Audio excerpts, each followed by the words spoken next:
The tension in the courtroom that morning was thick enough to cut with a knife. Cameras rolled, reporters leaned forward, and the audience sat in uneasy silence as Judge Andrew Napolitano, known for his sharp tongue and uncompromising rulings, prepared to deliver a decision that would soon send shockwaves across America. Before him stood Senator John Kennedy of Louisiana, a calm, unflinching, and unmistakably resolute. Few knew that what began as a routine legal confrontation would turn into a defining moment of justice, courage, and moral truth. It all started when Judge Napolitano, a former Fox News commentator turned federal arbitrator, issued a hefty fine against Senator Kennedy for what he called an egregious misuse of power. The senator had been outspoken in his criticism of what he described as the judicial elite shielding corruption under the robe of authority. Kennedy's words had angered many in Washington, but this time, his frankness had landed him in court. Napolitano's decision to fine the senator was supposed to be a warning. No one,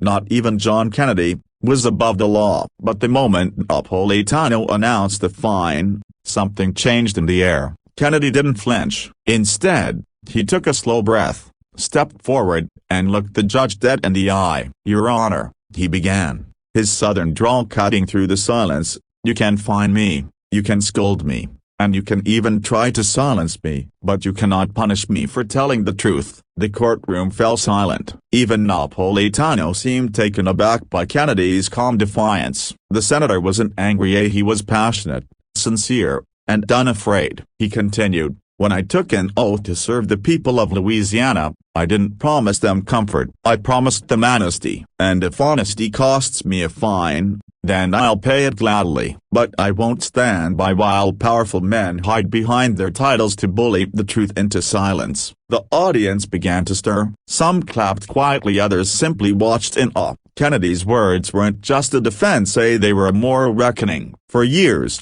Americans had watched leaders compromise under pressure, trade values for comfort, and bow to fear. But here was a man refusing to yield. Judge Napolitano, visibly unsettled, attempted to regain control of the room. "Senator Kennedy," he said sharply, "this court will not tolerate grandstanding." Kennedy smiled faintly. "Then perhaps, Your Honor, it's time the court remembered what it should tolerate: a freedom of speech, the courage to confront corruption, and the humility to admit when the system is wrong."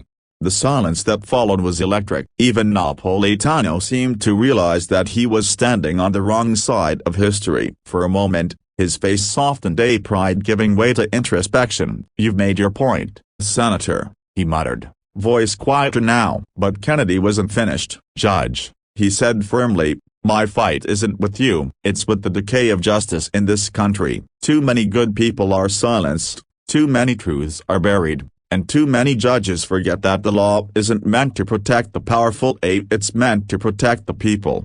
By the time Kennedy finished, the courtroom was no longer divided between judge and defendant, it was united by something deeper: conviction. Napolitano, to the surprise of everyone, slowly leaned back inside. "Perhaps," he said softly, "you're right." And with that, he made an unprecedented decision, he rescinded the fine. The crowd erupted. Reporters scrambled to capture the moment. It wasn't just a legal reversal, it was a moral victory. Kennedy had stood his ground, not for himself, but for the principle that truth should never be punished. Outside the courthouse, people gathered, chanting his name. One woman, tears in her eyes, said to the camera, "He reminded us what courage looks like." We needed that. That night, clips of Kennedy's speech flooded social media. Americans everywhere, regardless of party, shared the video with captions like "This is leadership," and finally, "Someone who speaks for us." Even Napolitano,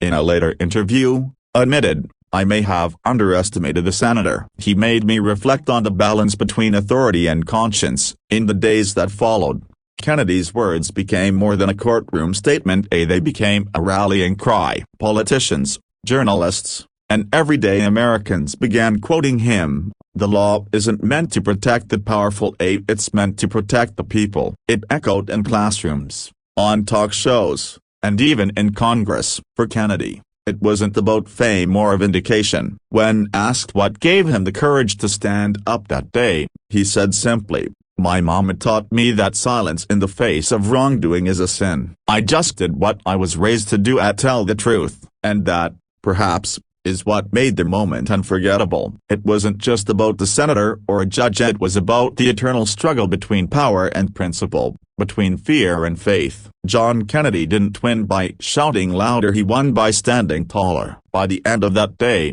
Judge Napolitano wasn't the man who fined John Kennedy, he was the man who learned from him. And Kennedy? He walked out of that courtroom with his head held high, a living reminder that truth, when spoken with courage, can humble even the most powerful bench. As one reporter put it later that night, in a world drowning in noise, John Kennedy didn't just make a statement, he made history. And history, it seems, will remember that day not as a courtroom showdown, but as the moment justice itself stood up and took a bow.